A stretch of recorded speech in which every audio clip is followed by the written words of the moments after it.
তো প্রথম বিষয়টি হলো, ইসলামে প্রেম ভালোবাসা কেন হারাম? কারণ কোনো ব্যক্তির উদ্দেশ্য যদি হয় ভবিষ্যতে এর মাধ্যমে বিবাহ বন্ধনে আবদ্ধ হওয়া, তাহলে সে কেন প্রেম করতে পারবে না, যার মাধ্যমে হয়তো অপরজন সম্পর্কে, তার চরিত্র সম্পর্কে আরো ভালো ধারণা করা যেতে পারে। এটা ছিল প্রথম প্রশ্ন। আর একজন জানতে চেয়েছেন কিভাবে তিনি নারী পুরুষের অবাধ মেলামেশা এড়িয়ে চলতে পারবেন এবং হারাম সম্পর্ক এড়িয়ে চলতে পারবেন যা ইসলামে নিষিদ্ধ। কিভাবে এই দুটি বিষয়ের ভারসাম্য রক্ষা করা যায়? ওকে, প্রশ্ন করার সময় আপনার দেয়া হাসিটা আমার পছন্দ হয়েছে। সেটি ছিল প্রশ্নটির মধ্যে আমার প্রিয় অংশ।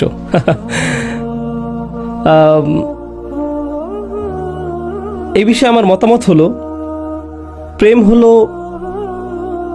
একটি কনফিউজিং পরিভাষা। আর এটা দিয়ে বোঝায় পুরুষ এবং নারীর অশালীন অথবা অসঙ্গত সম্পর্ক, যা আমাদের ধর্মের মূলনীতিগুলো লঙ্ঘন করে। কিন্তু আমি অত্যন্ত পরিষ্কারভাবে বলতে চাই, এই বিষয়ে যা আমার কাছে যুক্তিসঙ্গত মনে হয়েছে, সাহাবারা বিয়ে করেছিলেন এবং তারা একে অপরের সম্পর্কে জেনেছেন, তারা একে অপরের সাথে কথা বলেছেন, তাদের মধ্যে পারস্পরিক বোঝাপড়া তৈরি হয়েছিল। এমনকি তারা এমন অবস্থায় পৌঁছেছিলেন যখন বলেছেন, আপনাকে আমার পছন্দ হয়েছে, আমি আপনাকে বিয়ে করতে চাই। ঠিক আছে, তাহলে আমার পরিবারের সাথে কথা বলুন। এরকম ঘটেছে। স্বাভাবিক শালীন মাত্রার মধ্যে কথোপকথন আমাদের ধর্মে সম্পূর্ণরূপে বৈধ। যদি আপনি মনোযোগ সহকারে মদিনার জীবন অধ্যয়ন করেন, সাহাবীরা কিভাবে মদিনায় বসবাস করেছেন, মদিনায় নারী এবং পুরুষের ব্যবহার একে অপরের সাথে কেমন ছিল, আপনি পাবেন যে আমরা যেরকম চরম পৃথকীকরণের কথা বলে থাকি, আসলে মদিনাতে সেরকম কিছু ছিল না। সম্মানপূর্ণ একটা যোগাযোগ ছিল, স্বচ্ছ একটা যোগাযোগ ছিল। এই সচেতনতা সহকারে যে আমাদের ধর্মের কিছু মূলনীতি আছে যা আমাদের মেনে চলতে হবে। আপনাদেরকে বলছি, এতে কোনো সমস্যা নেই। যখন আপনি বিশ্ববিদ্যালয়ে পড়ছেন, কিছুদিনের মধ্যেই পড়াশোনা শেষ হবে, শীঘ্রই চাকরিতে যোগ দিবেন, আর আপনি কাউকে পছন্দ করেন, এটা হারাম না। অপরজনকে জানানো যে আপনি তাকে পছন্দ করেন এবং বিবাহ বন্ধনে আবদ্ধ হওয়ার জন্য কথোপকথনের আগ্রহ ব্যক্ত করা হারাম না।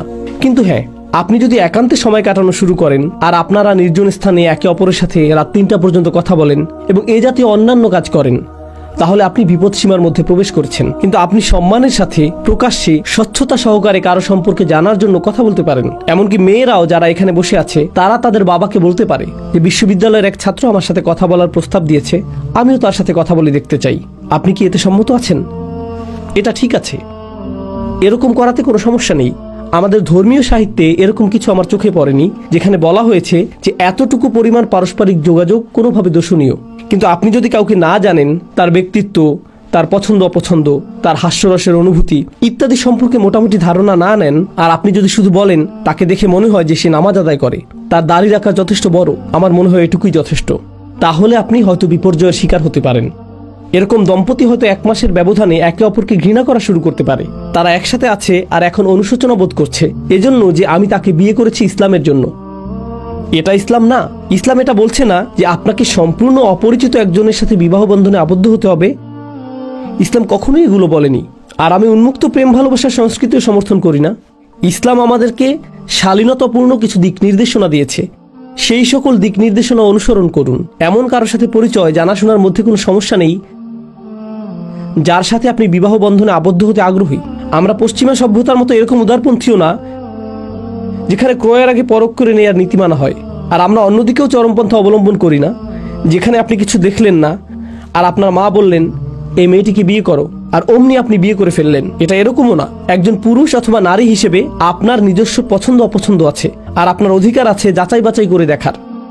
আর যখন কথা বলার সময় আসবে, তখন আপনি যদি অপ্রস্তুত হয়ে যান আর বলেন আপনি যা বলবেন তাই ঠিক, আমি সন্তুষ্ট, বিয়ের পরে তো আর আপনি এরকম ভাবে কথা বলবেন না।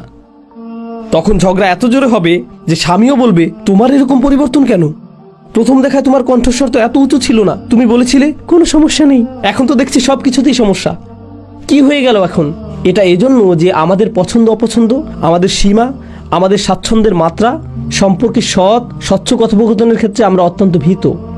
যদি একটি ছেলের নিজস্ব নিয়ম নীতি থাকে এবং তার হবু স্ত্রীকে বলে আমি খুবই অস্বস্তি বোধ করব যদি আমার স্ত্রী এটা এটা এবং এটা করে, এই ব্যাপারে আপনার মতামত কি? এরপর মেয়েটি বলল আমি এটা পছন্দ করব না।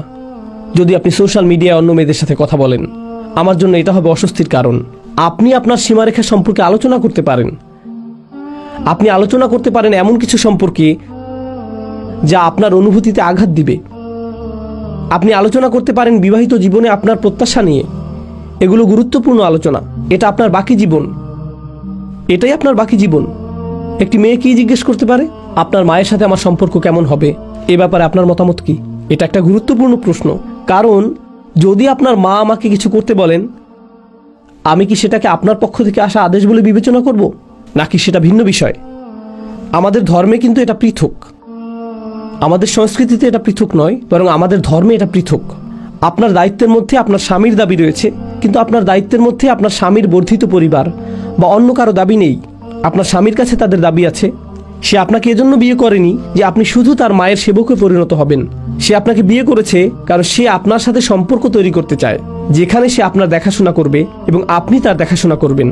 আপনি এই বিষয়ে আলোচনা করতে পারেন, এই বিষয়গুলো পরিষ্কার করে নিতে পারেন।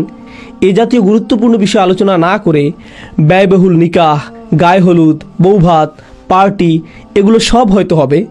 এরপর 2 মাস পরে আবার শুরু হবে নাটক, কান্নাকাটি, প্লেট ভাঙা, চিৎকার চেঁচামেচি, হতাশা। আগেই ঝামেলা এড়ানোর চেষ্টা করুন। আমাদের ধর্ম অস্বাভাবিক বাধ্যবাধকতা আরোপ করেনি।